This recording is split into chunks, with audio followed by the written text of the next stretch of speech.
My channel. और आज हम लोग के साथ है एक बहुत ही ख़ास मेहमान जिनको बहुत सारा अचीवमेंट्स मिला है लाइफ में। उनको बोला जाता है he is mister universe, mister India fitness और मिस्टर एथलीट भी आप हो चुके हो। तो आइए मिलते हैं अच्युत कलिता से। तो हेलो सर। Hello hello. कैसे हो आप? मैं बहुत बढ़िया। और फर्स्ट ऑफ़ ऑल मैं आपको हमारे चैनल में आने के लिए बहुत सारा थैंक यू बोलना चाहती हूँ और हमारे व्यूवर्स भी आपको बहुत सारा थैंक यू बोलेंगे।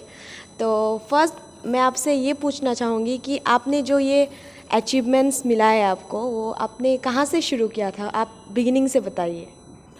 आप लोगों को बहुत धन्यवाद कि आप लोग आए यहाँ पे। इस लॉकडाउन के सिचुएशन में इतना मुश्किल से आप लोग आए हैं और बहुत अच्छा आप लोग कर रहे हो यूट्यूब चैनल के माध्यम से। जैसे मैं अपने यूट्यूब चैनल रॉ फिटनेस में करता हूँ, वैसे ही आप लोग भी कर रहे हो, फिटनेस अवेयरनेस ला रहे हो। तो बहुत ही अच्छा आप लोग कर रहे हो। मैं देखता हूँ आप लोगों को चैनल को और मैं ऐसे ही जितने भी फिटनेस रिलेटेड यूट्यूबर्स हैं सबको अप्रिशिएट करता हूँ। और जो आपके व्यूअर्स हैं उन लोगों को भी थैंक यू करता हूँ। और ज़्यादा व्यूअर्स हो आपको, ताकि आपको और उत्साह मिले काम करते रहने का, मैं प्रे करूँगा। और मेरे बारे में मैं अगर बोलूँ, मेरा कंप्लीट नेम है अच्युत कलिता। मैं गुवाहाटी से हूँ और बचपन से ही मुझे मेरा स्पोर्ट्स का काफ़ी शौक़ रहा है। तो स्पोर्ट्स से मैं पहले मार्शल आर्ट्स में था, कुंफू करता था, मैं वुशु कुंफू करता था। उसके बाद मैं धीरे धीरे बॉडी बिल्डिंग में आया सर। मैं आपसे ये बात पूछने वाली थी कि बचपन से ही आपका ड्रीम क्या, मतलब बॉडी बिल्डिंग ही था, स्पोर्ट्स ही था, या फिर बचपन में डॉक्टर, इंजीनियर ऐसा कुछ बनना चाहते थे? बचपन से जैसे बच्चों का तो खेलना ही पसंद है, पढ़ाई लिखाई में ज़्यादा पसंद नहीं होता है। लेकिन मम्मी पापा का ड्रीम था तो इसीलिए पढ़ाई किया मैंने, नहीं तो खेलने में ही ज़्यादा बिजी रहता था। तो पापा चाहते थे कि मैं डॉक्टर बनूं, इसीलिए मैंने साइंस में पढ़ाई की थी हाई सेकेंडरी तक। उसके बाद मैंने आर्ट्स में चला गया, मैं इकोनॉमिक्स लेके ग्रेजुएशन कंप्लीट किया। लेकिन बचपन से मैं खेल से काफ़ी जुड़ा रहता था। और बचपन से मेरा एक था, मेरा ग्रोथ कम था। मैं जब क्लास 9 या 10 में हूँगा तो मेरा ग्रोथ काफ़ी कम था। लेकिन मैं तब कुंफू कर रहा था, तो मैं काफ़ी अंडरवेट था। लगभग मेरा बॉडी वेट 35 केजी जितना था, काफ़ी स्लिम था मैं। तो कुंफू सर ने बोला कि तुम जिम जाओ, जिम जाके थोड़ा वेट पुट ऑन करो, क्योंकि बॉडी वेट बहुत कम था, इसीलिए स्ट्रेंथ भी बहुत कम था।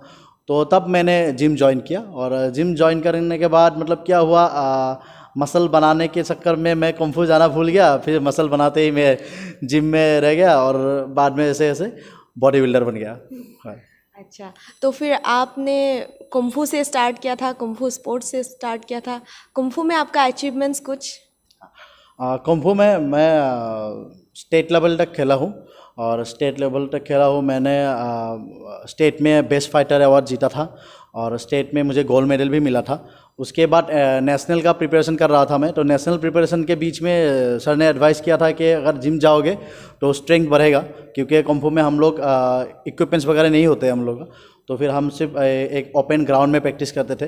तो सर ने बोला अगर तुम लेग्स का अगर इक्विपमेंट से तुम एक्सरसाइज करोगे तो किक वगैरह में स्ट्रेंथ ज़्यादा आएगा। तब मैं जिम ज्वाइन किया। और फिर आपने मिस्टर यूनिवर्स आप कैसे बन गए, वो जानना चाहते हैं हम लोग। हाँ, मैं बचपन से ही जो चीज़ करता था उसको छोड़ता नहीं था। बस कुंफू छूट गया मेरा, बाकी जो मैं करता था, कंसिस्टेंसी था मेरा बचपन से ही। तो मैं जब जिम ज्वाइन किया तब मुझे जिम के सर ने देखा, तो देख के बोला, क्योंकि कुंफू में बहुत हार्ड लेबर होता है, तो मेरा एब्डोमेन वगैरह बहुत अच्छा था, एब्स ऑब्लिक्स ये सब अच्छा था। बस मेरा लेग्स, आर्म्स और ये थोड़ा साइज़ में छोटा था। तो सर ने बोला अगर तुम थोड़ा वेट पुट ऑन कर लोगे, अगर लीन मसल तुम डेवलप कर लोगे तो तुम बॉडी बिल्डिंग कंपटीशन भी खेल सकते हो। तो मुझे बॉडी बिल्डिंग कंपटीशन का कुछ ध्यान ही नहीं था। बॉडी बिल्डिंग तो नहीं खेलना था मुझे, बस नेशनल में खेलना था, कुंफू चैंपियनशिप खेलना था। तो सर ने काफ़ी बोला और जिम में बाकी सब जो बॉडी बिल्डर पहले से थे उन लोगों को देखता था कि उन लोगों का वेल बिल्ड फिजिक है, तो अच्छा लगता था। तो मैं सोचा कि मैं थोड़ा मसल बिल्ड कर लूँ और मैं हेवीवेट कैटेगरी में कुंफू ही खेलूँगा, मैंने ऐसे सोचा। तो मसल बिल्ड करते करते मेरा जो बॉडी था तो बॉडी बिल्डर जैसा थोड़ा दिखने लगा। तो एक दोस्त ने बोला कि चलो एक कुंफू चैंपियनशिप है आयरन मैन करके, वो खेलने चलते हैं। तो मुझे कुछ भी मतलब कैसे पोजिंग करते हैं कि मतलब ज़िंदगी में मैंने कुंफू मतलब बॉडी बिल्डिंग चैम्पियनशिप मतलब देखा भी नहीं था। तो चला गया उसके साथ, जॉइंट फीस दिया, बस फर्स्ट कैटेगरी मेरा ही था, तो मुझे कुछ आइडिया नहीं कैसे दिखाते हैं क्या दिखाते, बस उस एक आर्नोल्ड का एक बुक मिला था, उसने दिया था, उसमें सेवन बेसिक पोजिंग था। तो मैंने बस वो जो बेसिक पोजिंग है वो दिखाया और मैं उसमें गोल्ड मेडल जीत गया। तो तो अच्छा लगा, तो गोल्ड मेडल मिला। तो उसने बोला और चैम्पियनशिप है और खेलेंगे, तो जीता हुआ हो तो फिर मन करता है और जीतूँ। तो फिर ऐसे ऐसे मतलब कंपटीशन खेलता गया मैं, और आज तक मैंने 154 कंपटीशन खेले हैं, और 154 में से मुझे लगभग 49 में गोल्ड मेडल मिला है, और बाकी में सिल्वर और ब्रॉन्ज जैसा मिला है। बस एक चैम्पियनशिप में हारा हूँ आज तक।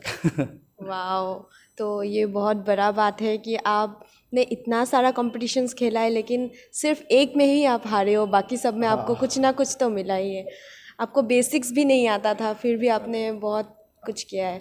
और ये मिस्टर यूनिवर्स जो है वो बहुत सारा कैटेगरीज़ में होता है, मैंने सुना है कि WFF होता है कुछ, और कुछ होता है फेडरेशन है वो। हाँ, फेडरेशन से, वो सब क्या होता है मतलब? हाँ, जैसे मतलब बॉडी बिल्डिंग रिकॉग्नाइज गेम नहीं है, मतलब ओलंपिक में नहीं है, तो काफ़ी सारे कंट्री में मतलब बॉडी बिल्डिंग को एक फेडरेशन बना के मतलब होता है। जैसे हम लोग का इंडिया में IBBF है, वैसे ही WFF ऑस्ट्रेलिया से है, UK से नाबा है, तो ऐसे करके IFBB USA से है। तो काफ़ी सारे फेडरेशन होते हैं। तो क्योंकि ये रिकॉग्नाइज गेम नहीं है, तो सब जितने भी मतलब कंट्री में बॉडी बिल्डिंग ज़्यादा है तो उन लोगों का एक एक फेडरेशन होता है। तो ऐसे ही करके मतलब होते हैं, काफ़ी सारे फेडरेशन होते हैं, और जिस प्लेयर को जहाँ पे अच्छा लगे वो वहाँ पे कम्पीट करता है। मैंने भी मतलब लगभग सभी फेडरेशन में खेला है मैंने, लेकिन जब मैंने मतलब WFF के साथ जुड़ा उसके बाद मैं WFF का होके रह गया, तो वहाँ पे अच्छा लगा मुझे, काफ़ी फैमिली जैसा है बिहेवियर सबका, तो वहाँ पे ज़्यादा अच्छा लगा, तो मैं वहाँ पे रह गया। मैं नहीं बोलता कि दूसरा फेडरेशन ख़राब है, आपका अपना चॉइस है, आप जिस भी फेडरेशन में खेलो बस आप खेल सकते हो। बस फिटनेस से बॉडी चाहिए अच्छा, और आप अच्छे से रिप्रेजेंट करो इंडिया को। आप किसी भी मतलब जगह से हो, किसी भी फेडरेशन हो, रिप्रेजेंट करो, बस इंडिया के लिए गोल्ड मेडल लाओ, वही होना चाहिए मेरे हिसाब से। और आपका जो मैच था वो इंडिया में ही था या फिर आप बाहर गए थे खेलने के लिए? मेरा यूनिवर्स जो था वो सिंगापुर में था। 2018 को, तो जून 31 को था मेरा। तो सिंगापुर में हुआ, काफ़ी अच्छा लगा, और इंडिया से लगभग 42 एथलीट गए थे। तो उस ग्रुप में मुझे ही गोल्ड मेडल मिला था, और बाकी सबको सिल्वर ब्रॉन्ज ऐसे मिला, और काफ़ी सारे एथलीट अच्छे परफॉर्मेंस किए। उन लोगों को गोल्ड नहीं मिला इसीलिए थोड़ा बुरा लगा, लेकिन मुझे गोल्ड मिला इसीलिए मुझे अच्छा भी लगा।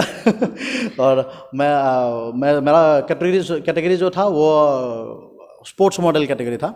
WFF में काफ़ी सारे कैटेगरीज होते हैं, तो मेरा कैटेगरी का नाम स्पोर्ट्स मॉडल था। तो उसमें मैं गोल्ड मेडल जीता और प्रो का जीता, और इंडिया में से मैं मतलब फर्स्ट मेल एथलीट था स्पोर्ट्स मॉडल कैटेगरी में, मतलब प्रो का जीतने वाला। तो वो अच्छा लगा सुन के कि मतलब इंडिया का फर्स्ट प्रो एथलीट मैं हूँ, तो सुन के अच्छा लगा। और सोचा कि इतना साल से बॉडी बिल्डिंग चल रहा है, लेकिन इंडिया से कोई लड़का ऐसा आया नहीं खेलने के लिए। ये मतलब सोचने वाली बात है कि क्योंकि इंडिया में काफ़ी सारे अच्छे एथलीट है जो हम मतलब अच्छा नाम कर सकते हैं, लेकिन स्कोप की वजह से वो लोग बाहर खेलने को अपॉर्चुनिटी नहीं मिलता है। मैं भी काफ़ी मुश्किल से गया, उस टाइम पे बहुत सारा मतलब फाइनेंशियल प्रॉब्लम हो जाता है, क्योंकि बॉडी बिल्डिंग काफ़ी कॉस्टली स्पोर्ट्स है। हम लोग डाइट वगैरह और खुद अर्न करके वो डाइट करना काफ़ी मुश्किल हो जाता है। तो उस टाइम पे था मैं मतलब न्यूज़ वगैरह में पैसे के लिए थोड़ा मांग रहा था, तो ऐसा वैसा कुछ करके मैनेज करके भगवान ने भी साथ दिया, कैसे कैसे पैसा मैनेज हो गया पता नहीं। तो सिंगापुर चला गया, उसके बाद अच्छा था, कैरियर अच्छे से ट्रैक पे आ गया। तो आपके ऊपर प्रेशर भी बहुत रहा होगा, इंडिया को रिप्रेजेंट कर रहे हो ऐसा कुछ। तो अच्छा है। और आपने बोला अभी जो बॉडी बिल्डिंग है बहुत मतलब कॉस्टली स्पोर्ट्स है, तो इसमें डाइट वगैरह आपने कैसा डाइट किया था? मैं बहुत ज़्यादा खाता नहीं था, बस मैं मतलब क्या था, मैं 2007 से बॉडी बिल्डिंग कर रहा था। 2007 से मैंने 2008 तक किया। उसके बाद मैंने बॉडी बिल्डिंग बीच में 4 इयर्स के लिए गैप कर दिया था। मतलब उस टाइम पे मैं सीख रहा था, काफ़ी सारे कोर्सेज किए। तब मतलब मैं जब 2007 से 2010 तक था तो मैंने देखा कि मतलब जिस हिसाब से हम लोग खाते हैं, जिस हिसाब से एक्सरसाइज करते हैं, उस हिसाब से इंटरनेशनल टाइप का बॉडी नहीं बना सकते। मैं काफ़ी सारे लोकल कोचेस से मिला, उनको कुछ पूछता था तो सबका आंसर अलग होता था। कोई अगर बोलता है फॉर एग्जांपल अंडा का येलो पार्ट खाना चाहिए, कोई बोलता है नहीं खाना चाहिए, तो काफ़ी कंफ्यूज हो गया था। तब एज भी कम था मेरा, तो मैं क्या करूं मुझे पता नहीं था। जब मैंने ग्रेजुएशन कंप्लीट किया उसके बाद मैंने सोचा कि बॉडी को अच्छे से बनाना है, तो फिर इसी फील्ड में थोड़ा नॉलेज लेते हैं। और मुझे थोड़ा, मैं साइंस बैकग्राउंड से था तो मुझे मतलब थोड़ा एनाटॉमी और ये सब का, फूड का थोड़ा नॉलेज भी था। मैं काफ़ी स्टडी करता रहता था तब मैंने कोर्सेज वगैरह किया। तो मुंबई जाके प्रीमियर एकेडमी में किया। मैं काफ़ी सारे बड़े एथलीट से भी मिला, तो उन लोगों का मतलब जो मतलब नॉलेज है, उन लोगों को लिए सब नॉलेज इकट्ठा किया। वो 4 इयर्स मैंने बस नॉलेज ही लिया। मतलब उसके बाद खुद के ऊपर इम्प्लीमेंट किया। और मैं एक जिम में ट्रेनर भी मतलब जॉब स्टार्ट कर दिया। तो उसके बाद साइंटिफिकली किया तो रिज़ल्ट काफ़ी अच्छे थे। और बिना कुछ साइड इफ़ेक्ट या फिर बिना कुछ ऐसे करते मैं मतलब अच्छे से अचीव कर पाया। और मेरे हिसाब से जो बॉडी बिल्डिंग जो वो कम्प्लीटली साइंस बेस है। आपको पता होना चाहिए कि कैसा फूड आपको लेना है, कितना लेना है, मतलब एक सब चीज़ का बैलेंस में करना है। वर्कआउट कितना करना है, खाना कितना खाना है, सब बैलेंस में करना है, तभी आप एक अच्छा फिजिक बना पाओगे। तो नॉलेज काफ़ी ज़रूरी है और मैंने वो सब लेके अभी भी सीख रहा हूँ। ऐसा नहीं कि मुझे बहुत कुछ मालूम है, अभी भी मैं कोर्स वगैरह करता रहता हूँ, स्टडी वगैरह करता रहता हूँ, तो इम्प्लीमेंट करता रहता हूँ, तो उसी हिसाब से ग्रोथ होता रहता है। सर, अभी मैं आपसे पूछना चाहूँगी कि अभी हम लोग का इंडस्ट्री में, बॉडी बिल्डिंग इंडस्ट्री में बहुत सारा शॉर्टकट मेडिसिन्स निकल गया है, जिससे आप लेने से बोला जाता है कि बहुत सारा साइड इफ़ेक्ट्स वगैरह भी होता है। तो मैं आपसे आपका राय पूछना चाहूँगी। देखिए, बॉडी बिल्डिंग में सक्सेस के लिए मैं सोचता हूँ कोई शॉर्टकट नहीं है। क्योंकि आप जितने भी बड़े एथलीट हैं आप देखेंगे तो फिर उन लोगों का कैरियर, आप कोई मिस्टर ओलंपिया बनता है तो आफ्टर 40 ही बन पाता है। या फिर कोई बड़ा एथलीट है तो उन लोग आप पूछेंगे कि आप कितने साल से एक्सरसाइज कर रहे हो। जैसे मैं ही मतलब 17 ईयर्स से एक्सरसाइज कर रहा हूँ। तो बॉडी बिल्डिंग में शॉर्टकट ऐसा कुछ नहीं होता है। बस किसी को लगता है कुछ मेडिसिन वगैरह या फिर सप्लीमेंट्स वगैरह ज़्यादा कंज्यूम करने से मतलब ज़्यादा जल्दी बॉडी बन जाएगा, ऐसा नहीं होता है। आप एक बॉडी का एक मतलब कैपेसिटी लेवल होता है। आप जितना भी कुछ मेडिसिन ले लो या फिर कितना भी आप सप्लीमेंट बॉडी में दे दो, तो बॉडी एब्जॉर्ब करने का एक कैपेसिटी होता है, तो उसी हिसाब से वो ग्रो करेगा। या फिर आप ज़्यादा दे दोगे तो फिर आप मतलब उसमें आप साइड इफ़ेक्ट तो ज़रूरी होगा कि ज़रूर आएगा। क्योंकि सब चीज़ों का मतलब ओवर करना बहुत ही ख़राब है।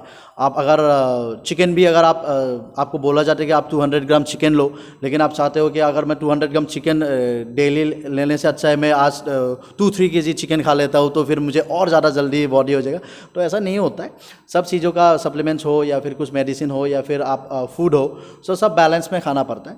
तो आप बैलेंस में करोगे तो एक धीरे धीरे और आप कंसिस्टेंसी रखोगे तो आप बहुत ही अच्छा एथलीट या फिर बॉडी बिल्डर बन पाओगे। अगर आप ज़्यादा हड़बड़ा जाओगे और ज़्यादा एब्यूज़ करोगे सब चीज़ों को, तो फिर ऑब्वियसली आप उस मुकाम तक नहीं पहुंच पाओगे।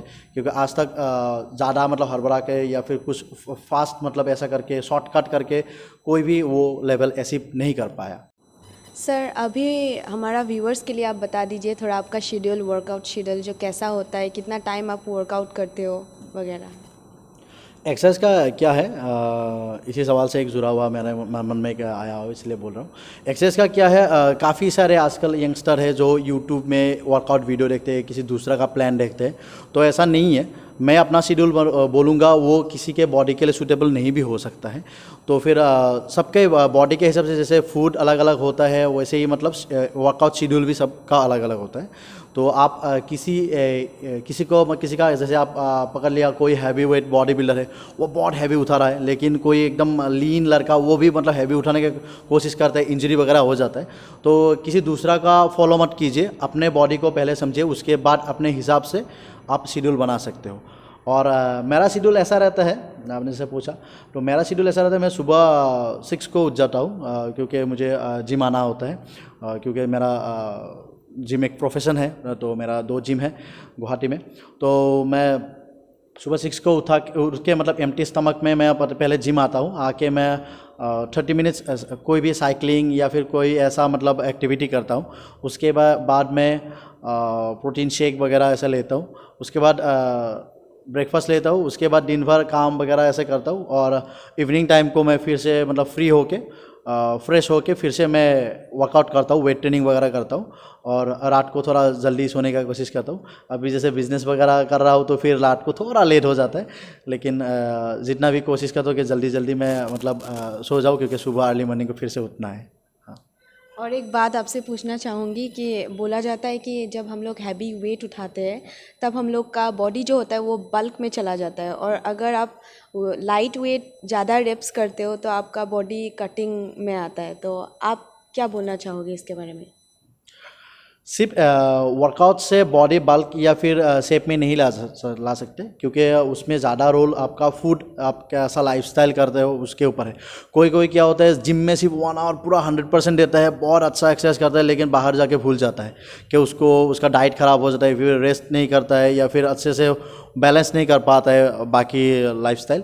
तो ऐसा है कि आप बल्किंग करो या फिर कटिंग करो, उसके ऊपर आपको कैलकुलेशन करना है कितना आप न्यूट्रिशन लोगे, कितना कार्बोहाइड्रेट लोगे, कितना प्रोटीन लोगे, तो कैलकुलेशन के ऊपर है। सिर्फ वर्कआउट तो आपका सिर्फ मसल डैमेज करने के लिए हेल्प करता है। जैसे आप हैवी वेट उठा लिया तो फिर आपका जो टाइप 1 मसल फाइबर है वो ब्रेक डाउन होता है, या फिर आप ज़्यादा रेपिटेशन कर लिया तो टाइप 2 मसल फाइबर डैमेज होता है।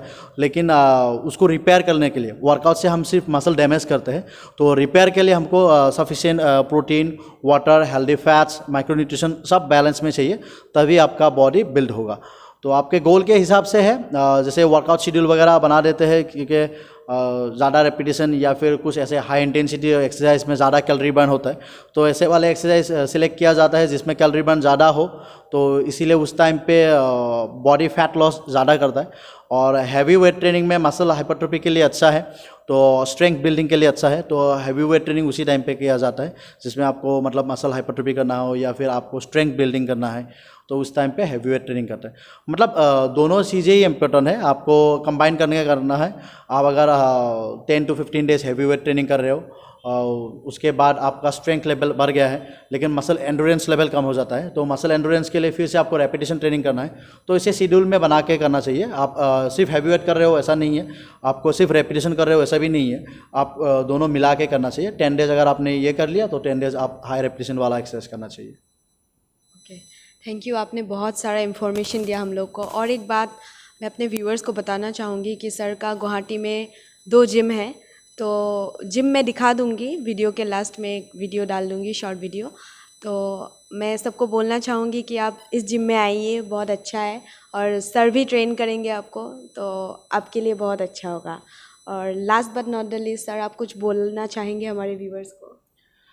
हाँ, अभी सभी मतलब जितने यंगस्टर है या फिर जितने फिटनेस फ्रीक लोग हैं, उन लोगों को बोलना चाहूँगे अभी जो सिचुएशन है उसमें आप लोग अच्छे से मतलब रहिए। अभी इम्यूनिटी या फिर फिटनेस काफ़ी इम्पोर्टेंट है, जैसे कोविड हो गया या फिर दूसरे डिजीज़ से बचने के लिए अभी लोग अवेयर हुए हैं काफ़ी फिटनेस के मामले में।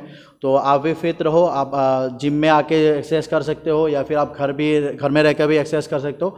मतलब आप डाइट, एक्सरसाइज सब मिला के चलने का कोशिश करो। अगर जान है तो जहान है, हेल्थ इज़ वेल्थ, तो काफ़ी सारे स्लोगन हैं, तो उन लोगों मतलब उसी तरह से आप हेल्थ का ध्यान रखें, फिट रहे, और ऐसे ही मतलब आप हेल्दी रहोगे तो भी सोसाइटी हेल्दी होगा, और हेल्दी सोसाइटी में हेल्दी माइंड भी रहेगा, तो सब अच्छा होगा। बस आप अपना सेहत का ध्यान रखें। और मेरे चैनल को लाइक, सब्सक्राइब और शेयर करना मत भूलिए। वो तो करना ही है, वो तो करना ही है। आप लोगों को इनके चैनल को सब्सक्राइब करना है, शेयर करना है, अगर वीडियो को अच्छा लगा है तो फिर लाइक भी करना है। तो कनेक्टेड रहिए, जुड़े रहिए। Thank you. So let's